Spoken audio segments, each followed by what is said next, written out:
All right, here we go. It's a brand new Flyers Daily for the 16th of March, 2024. Flyers Daily, as always, presented by Ticketmaster. Make more memories live. Game 2 of the 7-game Gauntlet happens tonight at TD Garden. St. Patrick's Day weekend in Boston. Flyers Bruins tonight at 7 o'clock. Gauntlet will continue Tuesday against the team that just beat the Flyers 6-2 on Thursday at Wells Fargo Center. Toronto back in Philadelphia. Also at Carolina on Thursday. And then Boston again next Saturday, matinee hockey at 1 o'clock at Wells Fargo Center. And then a Sunday game, early evening, I should say, against Florida at 6 o'clock. And the New York Rangers at 7 o'clock on March 26th. The Gauntlet is going to be feet to the fire, is going to be the decision maker of this season for the Flyers and the postseason, provided that the New York Islanders can find a way to get some wins, which they have not been able to do in their last 2 after winning, I think it was 6 straight. So the Isles still sitting 4 points back of the Flyers with 2 games in hand. Now, Boston comes into the game sitting in the second spot of the Atlantic Division in the Eastern Conference. 68 games played, 39, 14, and 15. How the heck do they have 15 overtime losses? That's an insane number. They do have 93 points on the season, and they're sitting 1 point back of the Florida Panthers. Florida does have a game in hand, and Boston did win their last one on home ice, 21-8-6. They're plus 40 in goal differential. And when you look at goal differential for a team like Florida, 21 goals better than Boston, plus 61. Just an absurd number. Flyers, third spot in the Metro, 67 games played, 40, 20, and 6, 34, 25, and 8, 76 points on the season, 4, 5, and 1 in their last 10. On the road, 17, 11, and 5. But the Flyers have been really good against the top teams in the NHL on the road this season. They have beaten they're 6-0-1 against the 7 top teams in the Eastern or in the NHL on the road. I don't know why this has been such a good situation for the Flyers on the road this season against top teams. They've beaten Florida in Florida, the top team in the NHL, twice. They beat Vancouver in Vancouver, the second-ranked team in the NHL, on the road once. They beat them twice in the season. They beat the Winnipeg Jets in Winnipeg. They beat Colorado in Colorado 5-2. They had an overtime loss against Dallas, the 7th-ranked team. They've won a game in Carolina, and they've done really well on the road against top teams this season. Now, when you look at the Boston Bruins, what are they good at? They're good at pretty much everything. 3.26 goals per game. Where does that rank them? That ranks them number 12 in the NHL. Decent number, not spectacular, but pretty good. Flyers 24th at 2.88 goals per game. Gotta up that. When it comes to goals allowed per games played, they've got the two-headed monster of Linus Ullmark and Jeremy Swayman in net for the Bruins, and they give up the 6th fewest goals in the league at 2.68. Flyers 12th in the league, just under 3 at 2.97. Certainly the last week, giving up 7 to Tampa and a 6 spot to Toronto did not help that. Boston on the power play. Got David Pastrnak, who is one of the elite shooters in the league, probably just a notch below Austin Matthews. They're 9th in the NHL, 23.2%, and they kill off their opponent's power plays at 81.9%. Flyers power play, 13.2%, 32nd in the league, but the PK has been a bright spot for the Flyers, although you don't want to put Boston on it. Flyers now 3rd at 85.1%. They've been touched up a little bit of late on the penalty kill. So it's in Boston tonight, and there's still some familiar faces. Zdeno Chara is no longer there. Obviously, Patrice Bergeron, no longer a member of this Boston Bruins team. But they still have Brad Marchand, still getting it done. And he is their second leader in points, 68 games. He's got 59 points, 27 goals. But their leader is one of the top players in the league in 68 games.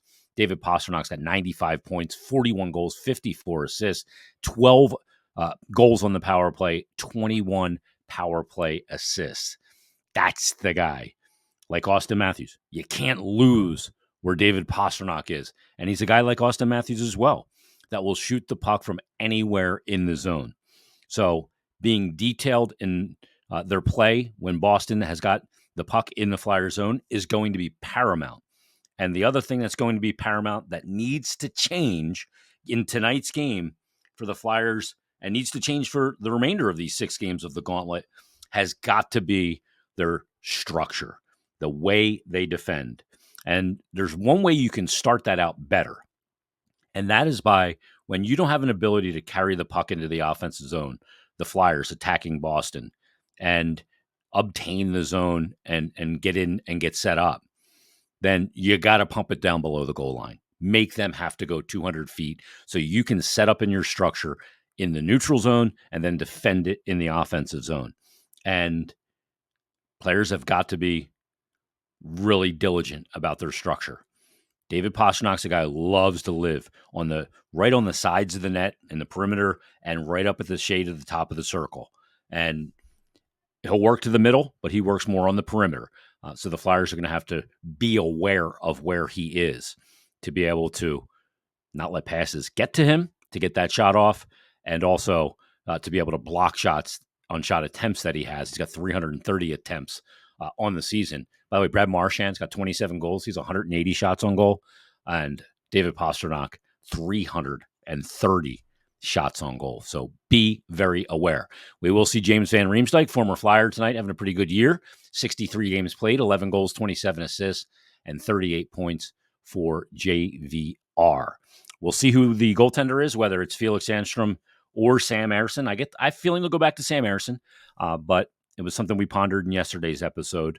Do you go back to Ersson or do you go to Felix Sandstrom in this situation? But we'll see what that decision is come up a little bit later today. They don't divulge it to me beforehand. They don't ask for my input. But we'll see how that part of the equation plays out. So Flyers, Boston, game 2 of the Gauntlet tonight. Now, one thing I wanted to get into in this episode, because I've been seeing a lot of the discourse on social media, anytime the team goes through a period where they struggle or, you get beat up in a couple of games pretty good, like the Tampa game 7-0, and like the game against the Leafs where they lost 6-2. In those situations, I think that there's a portion of the fan base that wants to find the whipping boy, play the blame game. Whose fault is it? And, there's certain guys that get singled out. And one of the guys that gets singled out a lot for the Flyers is Morgan Frost. And I talked about this probably a month ago, that he has become a very, very polarizing player in Philadelphia. And in preparing for the show, I'm thinking, why is he so polarizing? Well, he's not a big physical player, so that automatically in Philadelphia doesn't help his cause. He's not going to be a guy that's going to put the guys through the boards. He's not going to be a guy that's going to drop the gloves. Not that that matters, but there's another element, and it's the fact that he's not a goal scorer. I have long contested that goal scorers get way more love than playmakers. I think we saw it here for years with Giroux. Giroux was not a goal scorer. He was a playmaker. He was a guy who set up plays with his elite vision, his hands, his ability to execute. Could he score goals? Absolutely. Scored over 30 in the year. He had 102 points in the NHL. But he was a playmaker. And goal scorers always get more love than playmakers. It's just the way it is. And rightly or wrongly. But Morgan Frost has become a guy that's become very polarizing. And I think sometimes people say, well, I just don't see it. I don't see it in his game. My opinion on it is he's one of the most creative and skilled playmakers they have. And it's an area on this team that they need more of. And he's probably the best creative playmaker they have offensively. Like we saw that pass to Joel Farabee when he knocks down the shot in the Florida game and then sends him the other way on the breakaway. Like that's a highly skilled play. And, he had really good numbers last year in the final 2/3 of the season. But again, those games didn't mean much. So I decided to look at Joel Farabee, Morgan Frost, Tyson Forster, Travis Konechny, and Owen Tippett in their last 40 games played this season in this pressure-cooked playoff team environment, and kind of look at the numbers to compare them and go, okay, why is the perception of player X so different than player Y? Do the numbers meet the perception or the criticism? To me, that's the valid point here. So first and foremost, I'll give you the guy at the top of the food chain. That's Travis Konechny. In his last 40 games this year, he's got 16 goals, 26 points, or 26 assists for 42 points, and he's a +4.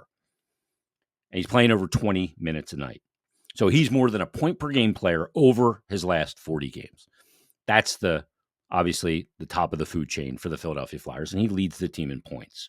Let's look at Owen Tippett. In his last 40 games played, he has 17 goals, 9 assists, 26 points, is a -9, and he is playing, let's see, I got to move this stupid ad, 16 minutes on the button a night.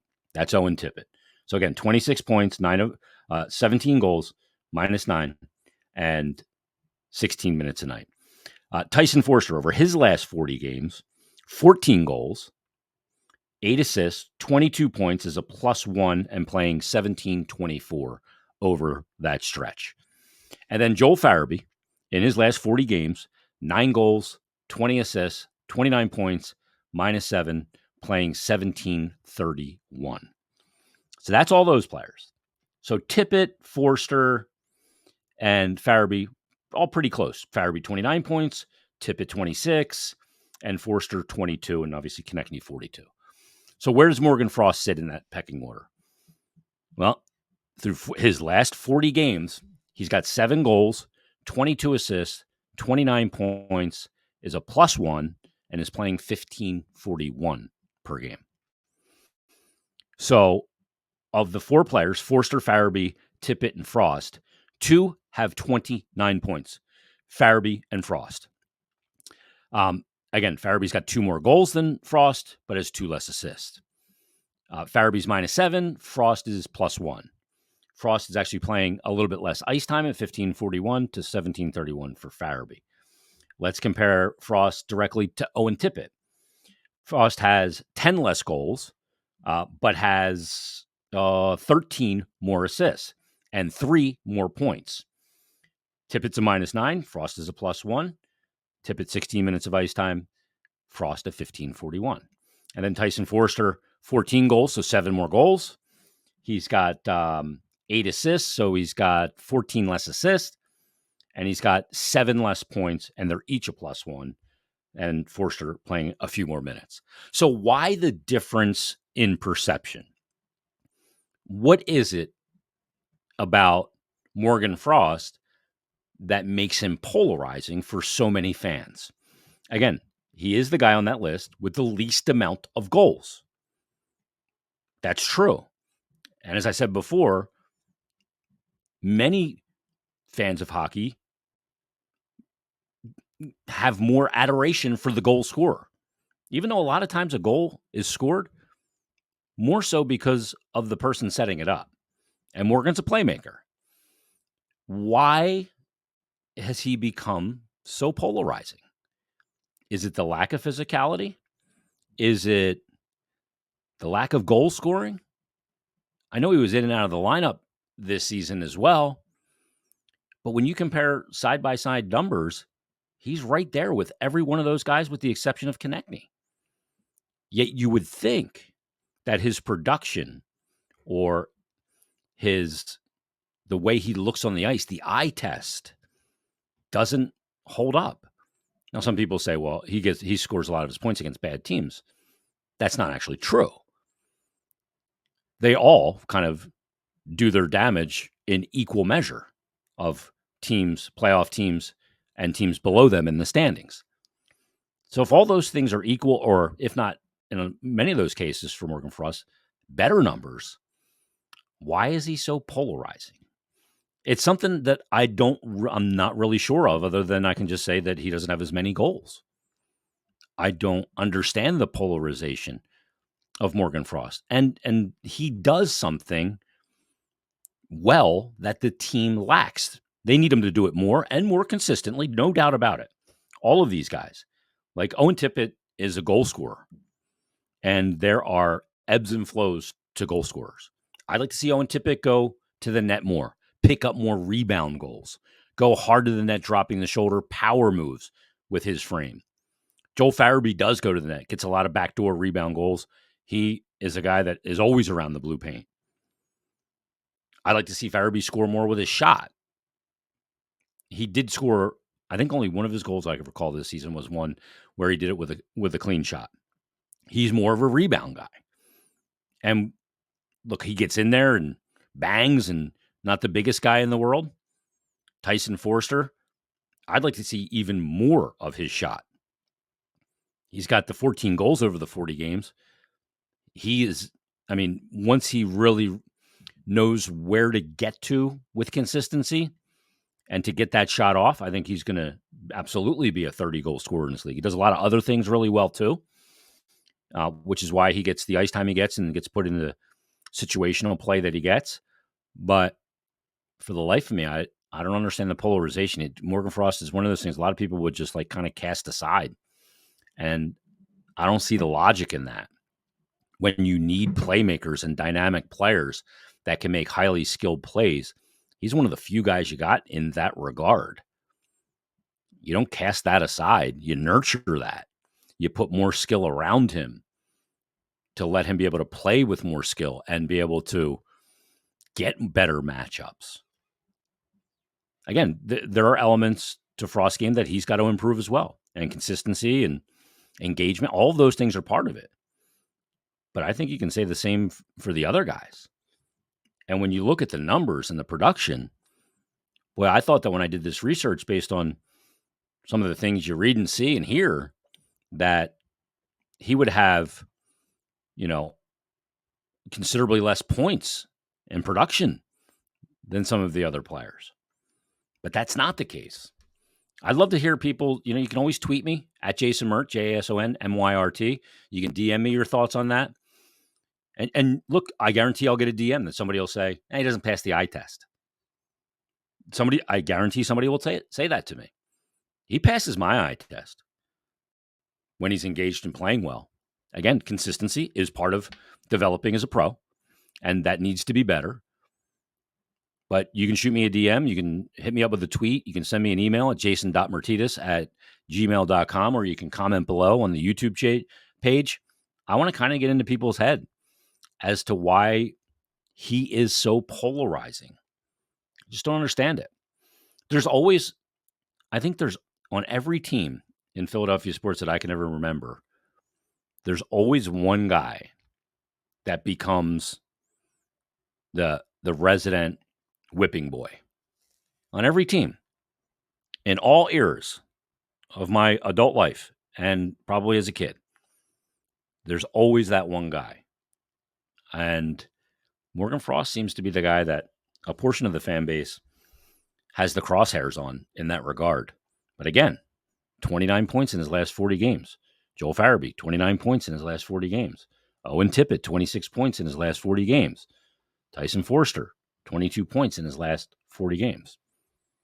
And this isn't meaningless hockey time. This is the last 40 games, playoffs, push into the playoffs. That's meaningful hockey, not like last year. So I'd love to get people's thoughts on that. Plus, we got Flyers Bruins tonight. We will recap Flyers Bruins tomorrow, and we will do that coming up tomorrow on a brand new episode of Flyers Daily.